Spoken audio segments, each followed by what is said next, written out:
UP उपचुनाव के नतीजों से पहले बीजेपी के लिए आई बुरी खबर। आज हम इसी पर करेंगे बात। नमस्कार, 4 PM पर आप सभी का स्वागत है। यूपी की 9 विधानसभा सीटों पर हुए उपचुनाव का रिजल्ट कल यानी कि 23 नवंबर को आएगा। नतीजों से पहले सभी दलों की धड़कनें बढ़ी हुई है।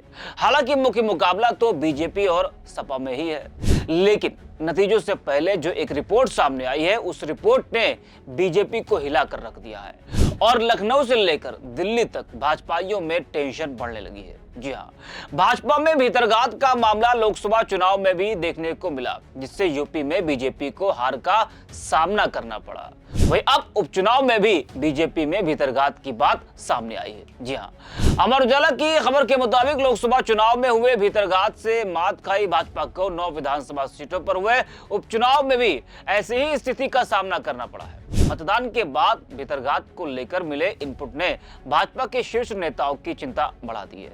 अब पार्टी स्तर पर इस बात का आकलन किया जा रहा है कि इससे कितना नुकसान हुआ है। भीतरघातियों को चिन्हित भी किया गया है। कुंदरकी, कटेहरी और फूलपुर में भीतरघात की सबसे ज्यादा शिकायतें मिली है। हालांकि भाजपा को बेहतर परिणाम की उम्मीद है। लगातार भाजपा जो है उपचुनाव से पहले ही कह रही थी कि जो है यूपी उपचुनाव में बीजेपी को बड़ी जीत इन 9 सीटों पर मिलने वाली है। दरअसल सभी सीटों पर टिकट को लेकर कई पूर्व सांसदों, विधायकों व पुराने कार्यकर्ताओं ने दावा किया था, लेकिन पार्टी ने टिकट देने में जल्दबाजी न करते हुए सीटवार जातिगत समीकरणों को ध्यान में रखकर प्रत्याशियों की घोषणा की थी।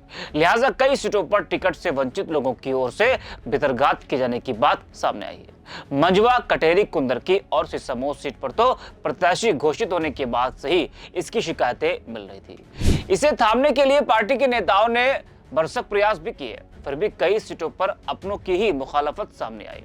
सूत्रों का कहना है कि सबसे अधिक शिकायतें कटेहरी और कुंदरकी सीट पर सामने आई और ये दोनों सीटें सपा के पास है।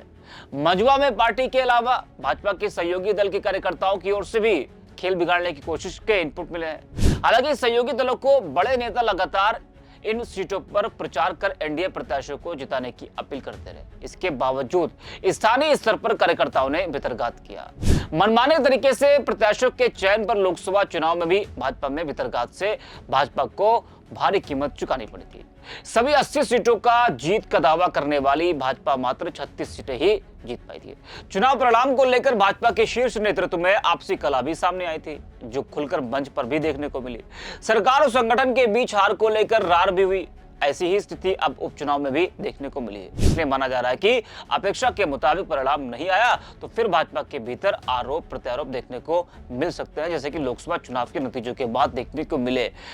बीजेपी ने अपने ही विधायकों, सांसदों, मंत्रियों पर कई आरोप लगाए, कार्यकर्ताओं पर आरोप लगाए। तो उसी तरीके से ये उपचुनाव में भी ऐसा ही देखने को मिल रहा है। अब जिन 3 सीटों की बात की जा रही है जहां भीतरघात हुआ है, एक एक करके उन सीटों की बात भी हम कर लेते हैं। पश्चिम यूपी के मुरादाबाद जिले की कुंदरकी सीट का गणित सबसे अलग है। ये सीट 2022 के इलेक्शन में सपा के पास थी।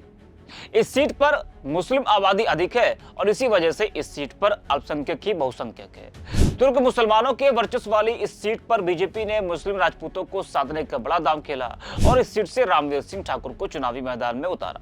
बीजेपी प्रत्याशी चुनावी मैदान में जालीदार टोपी और अरबी रुमाल पहनकर वोट मांगते भी दिखाई दिए, जिसकी काफी चर्चा भी हुई। हैरानी वाली बात यह कि इस सीट पर 12 प्रत्याशी चुनावी मैदान में थे, जिसमें से सिर्फ बीजेपी प्रत्याशी ही हिंदू, बाकी सभी प्रत्याशी मुसलमान थे। कुंदरकी में 57.72% मतदान हुआ। बात करते हैं कटेहरी की।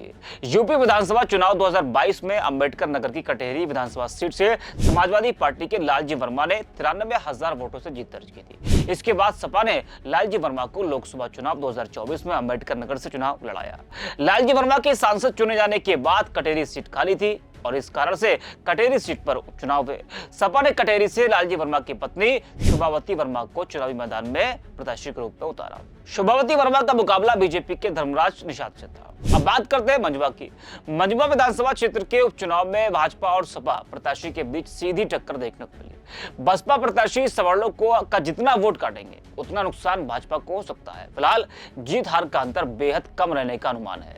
मतदान फीसदी में आई गिरावट ने भाजपा सहित सभी राजनीतिक दलों की धुकधुकी बढ़ा दी है और इन्हीं तीनों सीटों पर भीतरघात की खबर सामने आई है। जिससे बीजेपी को बड़ा झटका लगने वाला है। तो अगर बीजेपी में भितरघात का सिलसिला लगातार जारी रहा तो 2027 यूपी विधानसभा चुनाव में पार्टी को बड़ा नुकसान हो सकता है और इसका मुख्य कारण पार्टी नेताओं और कार्यकर्ताओं की बढ़ती नाराजगी है, जो चुनावी परिणामों पर प्रत्यक्ष असर डालती है और आगे भी डाल सकती है। बता दें कि यह उपचुनाव बीजेपी और मुख्यमंत्री योगी आदित्यनाथ के लिए प्रतिष्ठा का गंभीर सवाल बना हुआ है। अगर इस उपचुनाव में बीजेपी का प्रदर्शन उम्मीद के मुताबिक नहीं होता तो यह योगी आदित्यनाथ के नेतृत्व को चुनौती दे सकता है। ऐसे में हार का ठीकरा योगी पर फोड़ने की संभावना भी बन सकती है। वहीं अगर बीजेपी के भीतर असंतोष या भीतरघात की घटनाएं बढ़ती हैं तो उन्हें भी हार का कारण माना जा सकता है। ऐसे में पार्टी नेतृत्व को जिम्मेदार ठहराया जाएगा और विशेष रूप से मुख्यमंत्री योगी आदित्यनाथ पर निशाना साधा जा सकता है, क्योंकि वे राज्य के प्रमुख नेता हैं। 9 विधानसभा सीटों पर हुए उपचुनाव से भले ही सत्ता का फैसला ना हो, लेकिन भविष्य की राजनीतिक दशा और दिशा तय होने वाली है। यही वजह कि यूपी उपचुनाव को 2027 का सेमीफाइनल माना जा रहा है। तो इस वीडियो में इतना ही। आप देखते रहिए 4 PM।